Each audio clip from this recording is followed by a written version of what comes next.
Saving and recording progress has long been an interesting topic in video games. There are several different ways to allow a player to save their progress. A lot of older games used password systems, while others used a few save slots that save directly to the cartridge or disk. In the last few generations, the idea of having standalone memory units, or memory cards, became popular ways to allow a player to save their data and take it with them wherever they went. And in the most recent generation, using an actual hard drive or flash media has become commonplace. Some games allow a player to save anywhere, while other games force players to get to certain checkpoints before they can continue. Is there a reason for this amount of variety, or is there one system that's vastly superior to all the rest? Well, I intend to find out. Or at least try. Well, saving progress actually goes back to the 70s, and even earlier than that depending on how technical you want to get. We're going to start with the NES and Famicom/Famicom Disk System. Alright, so this is the Famicom. When it was brought to the Western world, it was given a makeover and turned into this, the NES. One thing that I need to get out of the way real quick is that these differences don't just stop on the outside. Their inner workings are quite different as well. One notable difference is that the Famicom actually had an expansion unit that let the console use rewritable floppy disks instead of cartridges. This allowed for a bunch of technological improvements, from music to space to promotional possibilities. The NES, sadly, was never given this feature, and as a result, you can usually spot several differences between Japanese Famicom games and Western NES games, if you pay close enough attention. If you want to know more about all these differences, just go bug Gaijin Goomba to make an episode on it. That's more up his alley anyways. Since the Famicom could use floppy disks, saving data became very common, as the technology to write data to a floppy disk had been around for quite a while. In Japan, games like Zelda, Metroid, and Kid Icarus all just wrote the save data right to the disks that the game came on. When these games were brought to the West, they had to be released on cartridges instead of floppy disks, so the way they saved data had to be changed, as writing data to a cartridge wasn't nearly as common or as easy as using floppy disks. Nintendo managed to come up with two different systems to store data. Games like Kid Icarus and Metroid used a password system, while Zelda still managed to retain its save feature through use of a battery contained in the cartridge. Somebody playing Kid Icarus could have an infinite amount of saves as long as they wrote down their passwords carefully, while somebody playing Zelda was limited to 3. This is because there was only so much space that could be used on the cartridge. Ever since, Zelda has been notorious for keeping with 3 save slots, even actually dropping it down to 2 in the US version of Majora's Mask. While I can understand the reason for only having 3 save slots on the NES, I mean they only had a limited amount of space to work with, Nintendo is still only using 3 save slots on Skyward Sword despite the fact that the Wii has the capability to save to SD cards and to the Wii itself, and that Skyward Sword data doesn't even use that much space. What started as a technological limitation has become an almost silly tradition in the Zelda series, and it's really one I'd want to see discontinue. The only reason I could actually come up with for why Zelda would still keep to 3 saves even like 20 years later is due to Miyamoto's design philosophy. We might touch on that in a later episode.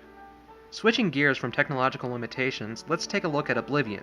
I'm sure you've played or at the very least heard of this game. Its save system is something that's become very common among PC and Mac games, and that's being able to save pretty much everywhere at pretty much any time. The game itself is very open world, and lets you take quests and do events in the order you choose. This degree of freedom makes it very difficult for developers to put checkpoints in with any sort of logical coherency. As such, you can just save whenever you want to, essentially. I've heard several people say that this is obviously the superior system to use in this day and age. I mean, we can purchase much larger hard drives or flash drives for much less money than we could years ago. Really, the technology has been there for a while, space is no longer an issue like it was in the past, so why don't developers just go this route? Well, some people say because games would be too easy, but I disagree with that. Saving everywhere does not always make a game easy. If you've ever played a ridiculously difficult Mario ROM hack and used save states, you've probably personally experienced this. If you haven't, then just watch a Let's Play of Kaizo Mario or download it yourself. Saving does not inherently make a game easy. It can make games easier, sure, but not necessarily easy. The point I would use to argue against the Save Everywhere feature is that a lot of the time the structure of a game doesn't work well with the Save Everywhere idea. As an example, I'm going to use I Wanna Be the Guy. But Ollie, you used I Wanna Be the Guy in the last episode too. Why not do a different game? Well, because it's a perfect example of the point I'm trying to illustrate. Oh, and I have a crap ton of unused footage of the game from last episode, and it gives me an excuse to promote my interview with the guy that made I Wanna Be the Guy. Go listen. Go listen to it. Go listen to it now! If Kain had allowed you to save everywhere in I Wanna Be the Guy, one of the largest things that the game has going for it would be lost. And I'm not necessarily talking about the difficulty. Kayan actually mentioned this in the first part of our interview. Go listen. Go listen to it. Go listen to it now. There is about one save point every 3 screens in the middle difficulty. That, combined with the way the game scrolls, causes some seriously interesting mental warfare in the player's mind. See, with the way the game scrolls, you can't see the next screen until you've gotten to the edge of the screen you're on. So quite literally, you have no idea what's going to happen next. So you spend anywhere between a few minutes to hours on this one screen, you get to the end, scroll to the next one, and... okay, there's a save point just right there. I got this. What the fuck am I supposed to do? All right, bro. I'll just jump. I'll just try it. I'll just. What? The cloud caught me. Cool. I'm cool. This is cool. I'm cool. The cloud caught me. All right. I'm going to try to jump to the next one. Oh, god damn it! You know, I think I can make it this time. You know, I think I can actually do it if I try again. All right. I got. Shit! I finally made it. I saved. I'm good. I saved. I wonder what's on the next screen.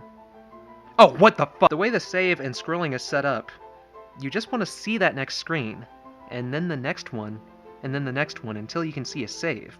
And then you want to get to that save. And then once you get to that save, you want to see the next screen. And then the next one, and then the next one, until you see a save. And then you want to get to that save. And then you want to see that next screen, and then the next one, and then it almost entices you to continue playing. This sort of mental warfare on the player wouldn't be possible if you could save everywhere. But we established earlier that saving everywhere was good in Oblivion's case, but not good in I Wanna Be the Guy's case? What? Well, once again, which save system works best all depends on the kind of game you're looking at, which I'm sure some of you already knew before even watching this video, so you guys get a gold star. Well, I've gotta go drop kick some dolphins. I'll see you guys later.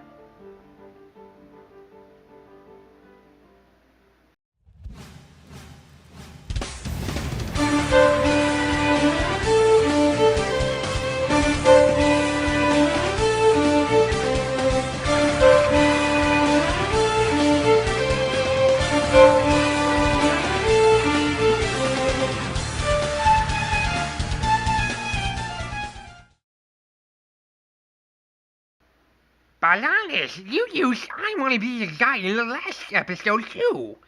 Why not do a different game? Oh my god, I spit all over my screen. I can't even read my script anymore.